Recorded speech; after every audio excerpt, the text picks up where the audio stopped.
Part 2. How World War II impacted Greenland and America got involved. In 1940, during World War II, realizing the strategic location and importance of Greenland for forecasting Atlantic weather, a great advantage to naval planning and their U-boat operations, Germany decided to set up secret radar stations on the island's east coast.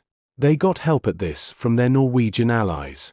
However, in 1941, after Germany invaded Denmark, Danish ambassador in Washington, Henrik Kaufmann, initiated a defense agreement with the United States on Greenland. America proceeded to set up an extensive array of airfields, seaports, radio, and weather stations of their own at some strategic locations on Greenland. Then, they proceeded actively to search for and hunt down those German weather formations on the island.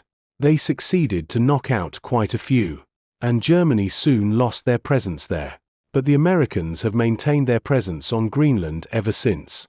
But then, America has made several attempts over the past 1.5 centuries to acquire the island.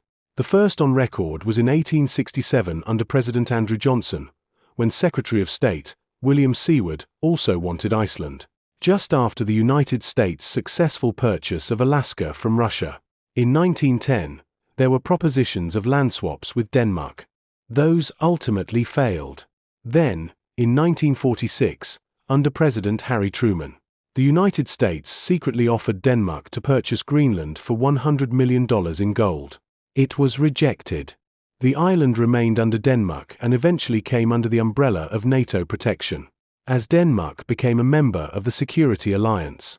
Again, in 1955, the U.S. Joint Chiefs of Staff proposed acquiring the island, exploring as far as seeking a 99-year lease on the island for bomber and missile defense capabilities. Then again, in 2019, during his first tenure, President Trump once again raised the issue, but at the time it had sounded more like a superficial wish or fancy. Now in his second term, that idea appears to have acquired an entire life of its own, with Trump viewing its acquisition as vital for economic advantage over rivals China and Russia. The whole affair appears basically to have acquired the quality of an obsession and a feverish urgency so early into Trump's second term, that it has become a major source of concern for world peace. Donald Trump has a plan, and he is not being repentant about it. Many will observe this upheaval across the world today and ask, why are we seeing these happenings now? It has not always been. So where do they come from? Well, the answer is probably that this has been there quite a long time, at least in Mr. Trump's architecture. We only need to remember his campaign slogan of "Make America Great Again" to gain some glimpse and an understanding. Yet over 85% of the population of Greenland, including their elected public office holders, have overwhelmingly rejected President Trump's overtures. They do not want to belong to America. And recently, quite a sizable part of the population were out on the streets in protest against Trump's attention, stating quite starkly that they do not want to be Americans. The US president has emphasized, very clearly and very often, that America does not merely desire Greenland, but actually needs her, as a matter of national security. Most senior aides around him have also repeatedly echoed that stance. They've argued that Russia and China constitute a threat to the island because they too covertly desire to seize her, that all of the other NATO allies combined would not prove adequate to defend the island. In their view, only the United States can confidently and successfully fill in that role of protector. If you enjoy thinking critically about history, not just memorizing dates, subscribe and join the conversation. The history of Greenland is long and largely simple, but recent world events have conspired to bring it into blinding limelight before the intense scrutiny of the rest of the world. It is all just about the usual fast trigger issues of resource control, geopolitics, and the next level for a country's development. As is usual in the setting, countries often begin by questioning the relevance of status quos, and even some long-held, promoted and defended international law concepts. Yet, as the saying goes, when you plan to kill a dog, you first give it a bad name. Those couple of months that Greenland became intensely discussed revealed so much about people's deep underlying biases around the world, especially so with relation to American government architecture. and could quite easily be extrapolated to explain other issues and their actions around the world in the recent past, such as the attack on Venezuela and the abduction of her leader on the basis of what most analysts have regarded as trumped-up charges. So, US administration figures have largely played their cards now, openly for the entire world to see. America, no longer inclined to make deals with the world, now just prefers to impose terms. In the Venezuela instance, the indictment deployed as pretext for his abduction was that Nicolas Maduro was leader of a drug trafficking network that was actively funneling those drugs into America in order to destroy her. And one reason that Trump gave for the planned attack on Venezuela was that they had stolen US oil. Venezuela had effectively nationalized her country's crude oil resources during the years of Hugo Chavez, and the country had bid the US companies operating those oil refineries and previously siphoning the bulk of the country's oil wealth out to come back to the table to renegotiate their contracts.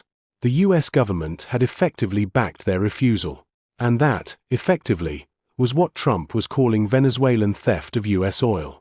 Now, on the Greenland front, virtually all Trump officials questioned on Trump's desire to acquire the island had consistently commented bullishly that all options were on the table, including the military.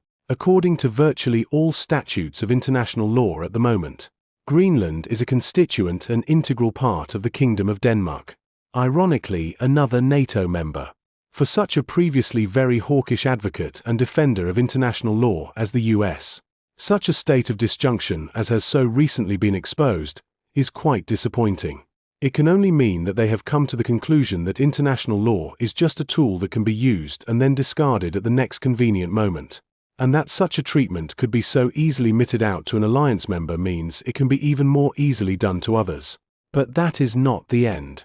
Coupled with many other statements that were released by administration officials, one ultimately came out with the bombastic notion that Denmark is actually occupying Greenland, and Trump wasn't even too sure if Greenland should be called a land, calling it a piece of ice. At the height of the crisis, he had even threatened an E8 group of European allies with punitive trade tariffs as response to their open opposition to his aggressive Greenland takeover overtures. A small deployment of some European military personnel had been made to Greenland as vanguard to eventual upscaling, ostensibly to signal presence and act as deterrents against the Chinese and Russians that Trump had underlined were threats and could seek to annex the island if he did not.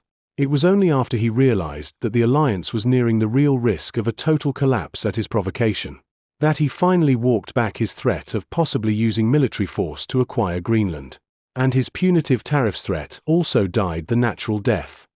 Now, judging by past instances of the man Trump, it would be hard to believe that this entire saga has already been put behind anyone. This might still come up later, from another angle, in another guise, and America may yet still attempt to acquire the island by ruse or intrigue. Trump hardly ever gives up nor give in. Once his mind has been set upon a thing. Same to America. And that would not be the first nor the second, nor even the third time America has made attempt upon the island, nor for that matter for elsewhere, including such a place as Canada too, which also recently came up again. Politics is dynamic. Democracy even is dynamic. American democracy is very well known for its often quite accentuated ebb and flow and dynamism. I do not make attempt to believe we have heard the last of this yet. If you learned something new today, subscribe for more, and let me know what you think in the comments section.